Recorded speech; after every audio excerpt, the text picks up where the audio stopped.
Halo teman-teman semua, balik lagi sama aku Augs Arta dan kali ini kita sama-sama bisa CPNS mau bahas nih latihan dalam persiapan SKD CPNS tahun 2024 ini. Dan di video kali ini aku akan bawa soal TKP ya teman-teman atau tes karakteristik pribadi. Oke, tanpa berbasa-basi lagi di sini kita langsung aja masuk ke soal yang pertama. Budi adalah CEO perusahaan teknologi yang sedang mengalami restrukturisasi organisasi. Perubahan ini mendapat resistensi dari berbagai kelompok karyawan dengan alasan yang berbeda-beda. Beberapa khawatir tentang keamanan kerja, sementara yang lain merasa nyaman dengan struktur lama. Bagaimana sebaiknya Budi mengatasi resistensi ini? Oke, jadi intinya adalah ada karyawan yang merasa keberatan ya atau bermasalah ketika terjadi restrukturisasi atau perubahan struktur dalam organisasi. Nah, bagaimana Budi menanggapi hal tersebut? Oke, kita lihat opsinya. A. Memaksakan perubahan tanpa mempertimbangkan kekhawatiran karyawan.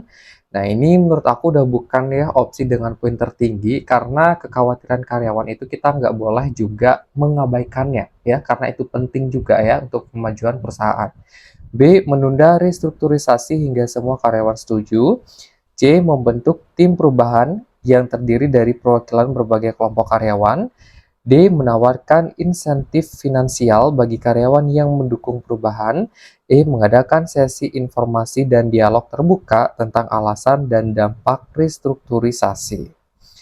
Oke, teman-teman. Nah, dari beberapa opsi yang ada, di sini aku mungkin bakal bahas dulu ya. Opsi dengan jawaban paling tinggi, barulah kita nanti masuk ke alasannya gitu. Opsi dengan poin tertinggi di sini adalah yang E, ya, teman-teman, dengan poin 5, dengan mengadakan sesi informasi dan dialog terbuka tentang alasan dan dampak restrukturisasi. Nah, jadi ini kan konsepnya perusahaan ya, teman-teman. Otomatis kita melibatkan banyak karyawan. Dan ketika ada masalah di perusahaan itu, ya kita juga harus melibatkan karyawan itu. Walaupun kita sebagai pemimpinnya ya, dalam soal ini sebagai CEO. Nah, dengan melakukan hal ya sesuai yang disebutkan dengan opsi E, ini kita tuh memberikan kesempatan ya untuk berkomunikasi dua arah kepada karyawan secara transparan gitu teman-teman. Jadi kita memberikan kebebasan gitu ya untuk karyawan itu berekspresi, menyampaikan pendapat ya melalui komunikasi ini sehingga akan ditemukan gitu solusi gak hanya buat kita aja tapi buat karyawan juga seperti itu. Itu ya teman-teman poin plus di opsi E ini karena ya kita melibatkan karyawan itu. Opsi E itu ada poin plusnya teman-teman ya dengan dialog terbuka gitu. Jadi setiap orang atau setiap karyawan itu mengetahuinya, nggak hanya perwakilan aja kayak gitu teman-teman.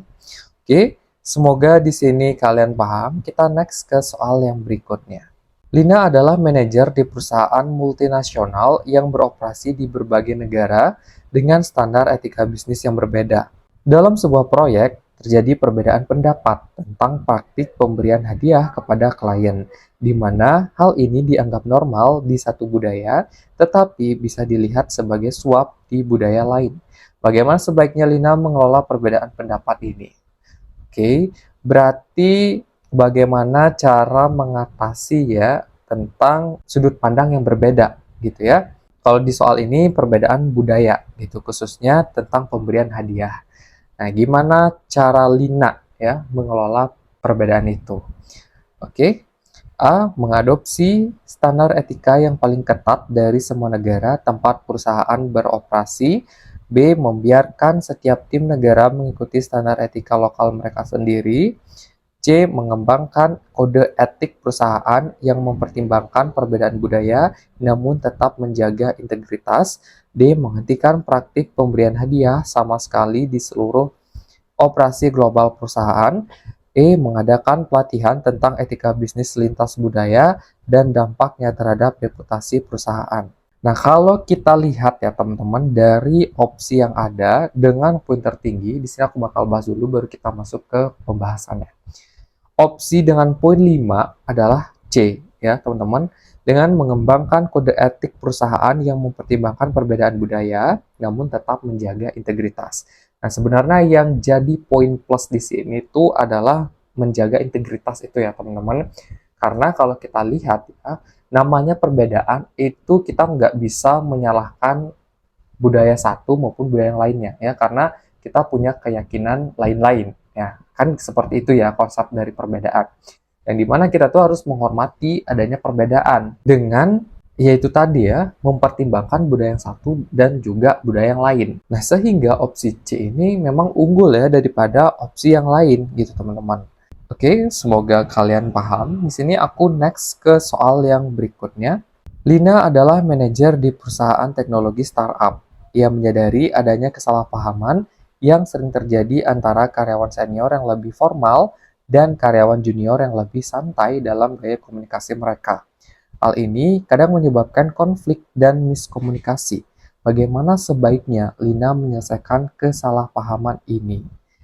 Nah, kalau ini mungkin perbedaan budaya antara generasi yang lebih tua dan juga generasi yang lebih muda. Gimana cara menengahi ya antar generasi itu? Ya, karena kan tiap generasi pasti punya budayanya yang berbeda. Oke, kita coba lihat ya opsi yang ada. A. Mewajibkan semua karyawan untuk menggunakan gaya komunikasi formal. B. Membiarkan perbedaan gaya komunikasi dan membiarkan masing-masing beradaptasi sendiri. C. Mengadakan workshop tentang gaya komunikasi efektif dan pemahaman lintas generasi. D. Memisahkan tim berdasarkan kelompok usia untuk menghindari konflik. E. Menetapkan aturan komunikasi yang berbeda untuk karyawan senior dan junior. Nah, kalau kita lihat teman-teman ya, dari opsi yang ada di sini, opsi dengan poin 5 adalah C. Ya, dengan mengadakan workshop tentang gaya komunikasi efektif dan pemahaman lintas generasi. Nah, yang namanya generasi ya, teman-teman itu tidak akan bisa dipaksakan untuk selalu gitu-gitu aja. Pasti ada perbedaan ya. Semakin baru generasi pasti akan ada kebiasaan baru lagi. Nah, di situasi ini kita nggak bisa ya memaksakan kita harus mengikuti gaya generasi A gitu. Nggak boleh melakukan gaya generasi B. Nah, itu nggak boleh seperti itu. Karena itu tadi aku bilang ya, pasti punya budayanya masing-masing di setiap generasi dan itu tidak bisa terhindarkan. Yang bisa kita lakukan adalah menyelaraskan dari generasi itu. Nah, gimana sih caranya menyelaraskan ya supaya kita itu saling paham? Ya sesuai dengan opsi yang C itu, teman-teman. Nah, dengan begitu kita akan semakin paham nih. Oh, ternyata generasi A itu seperti ini. Oh, generasi B itu seperti ini. Jadi, kita tuh paham bahwa mereka itu sebenarnya tidak melakukan hal yang salah gitu. Dan dengan opsi C ini kita juga saling mengerti ya satu sama lain bagaimana cara melakukan komunikasi yang efektif. Kayak gitu teman-teman. Oke, semoga di sini kalian paham. Aku next ke soal yang berikutnya. Atasan Anda meminta Anda untuk menjadi pendampingnya saat menghadiri seminar di kantor pusat. Ia meminta Anda sebagai pendamping untuk menghandle penggunaan aplikasi seminar yang kurang ia kuasai. Sedangkan Anda baru mempelajari aplikasi tersebut dan belum pernah mempraktikkannya di seminar manapun. Oke, sikap Anda adalah A. Memperbanyak praktek dan penguasaan aplikasi agar bisa melakukan yang terbaik saat seminar. B. Percaya diri dapat menjalankan tugas yang diberikan atasan sebaik mungkin dengan meminta jam libur agar persiapan lebih maksimal. D. Menolak karena tidak ingin mengecewakan atasan atas performa yang buruk pada seminar tersebut. E. Menyampaikan kepada atasan bahwa saya belum menguasai penggunaan aplikasi dengan maksimal karena belum pernah mempraktikannya pada seminar. Nah, kalau kalian dihadapkan situasi ini, berdasarkan pengalaman aku pribadi, dari banyaknya soal yang pernah aku kerjakan, yang poin tertinggi itu biasanya adalah ketika kalian itu mau menerima dan berusaha sebaik mungkin terhadap kepercayaan yang diberikan, apapun itu bentuknya, walaupun memang kalian belum menguasai.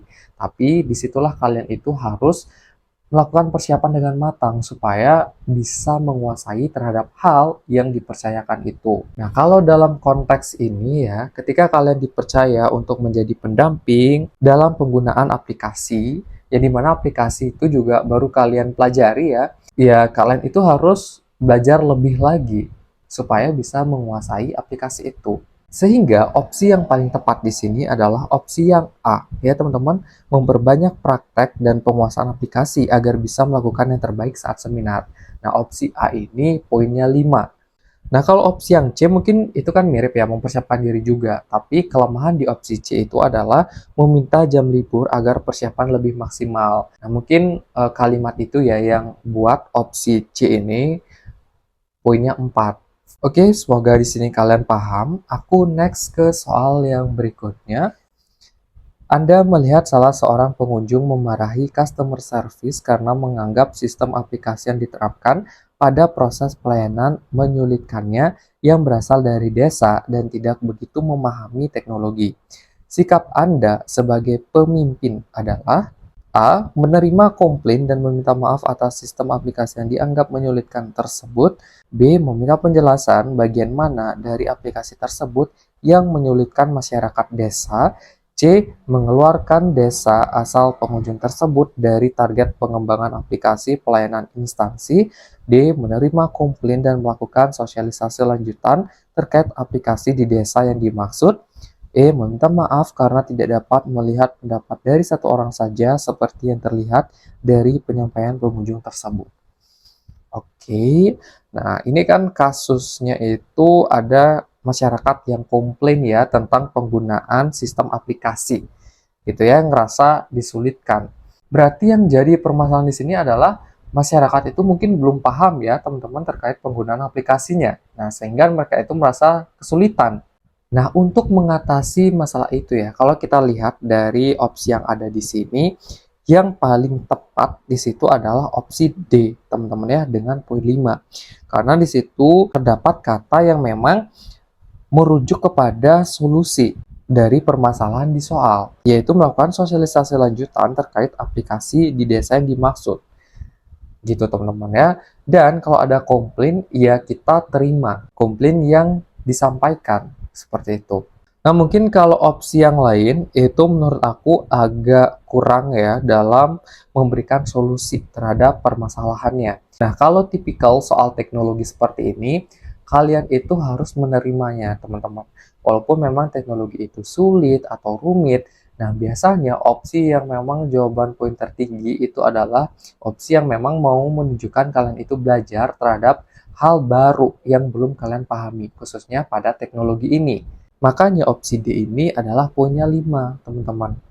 Dengan membantu meningkatkan pemahaman masyarakat desa yang mungkin kurang paham terhadap penggunaan aplikasi.